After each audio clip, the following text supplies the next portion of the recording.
The yeas are 218, the nays are 214. The motion is adopted. The massive budget reconciliation bill, which represents the bulk of President Trump's legislative agenda, has passed. 2 Republicans joined all Democrats in voting against the bill, which will cut social safety net programs in order to fund tax cuts and spending increases for the military and border security.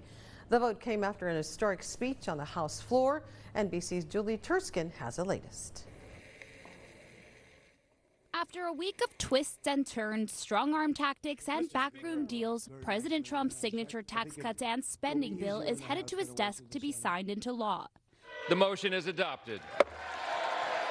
The final House vote coming one day before a Trump-imposed July 4th deadline and hours after the bill appeared to be in trouble, with hardline fiscal conservatives and other Republicans threatening to vote no. But ultimately, the bill passed with no changes. A lot of members genuinely needed time to digest what the Senate sent over. House leaders credit the president with convincing holdouts to get in line. He was, directly engaged. He was available. If anybody had a question, they could go straight to him.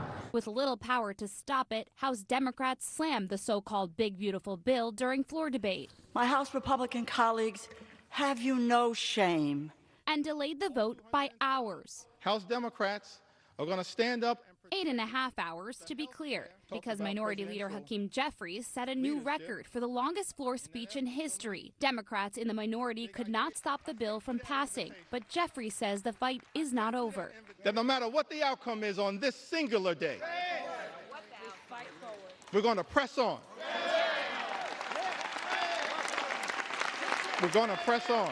The bill makes permanent the 2017 Trump tax cuts, slashes funding for Medicaid and food aid programs. It increases funding for border security and the military.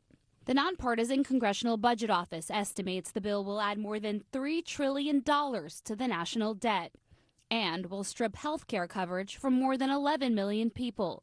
Republicans dismiss those projections. Unleashing a rising tide of prosperity, securing our border, modernizing our national defense, and supercharging energy, agriculture, all the sectors of our economy. The president will head to Iowa tonight for a rally, and tomorrow he will sign the big, beautiful bill at the White House, according to sources, amid all the July 4th celebrations and festivities there. In Washington, Julie Serkin, NBC News. We received statements from both local Democrats and Republicans. El Paso Congresswoman Veronica Escobar wrote, quote, "This bill represents the single largest transfer of wealth from the poor to the rich in American history and will make America sicker and poorer." New Mexico Democratic Congressman Gabe Vasquez also echoing that statement, writing in part, quote, "Republicans just chose to pass a bill that will make life harder and more expensive for the American people.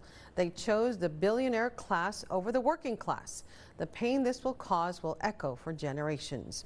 Now, the GOP is cheering the victory of the bill's passage. The Republicans of New Mexico sent a statement saying in part, quote, "Today marks a historic victory for every American and especially for the hardworking families of New Mexico.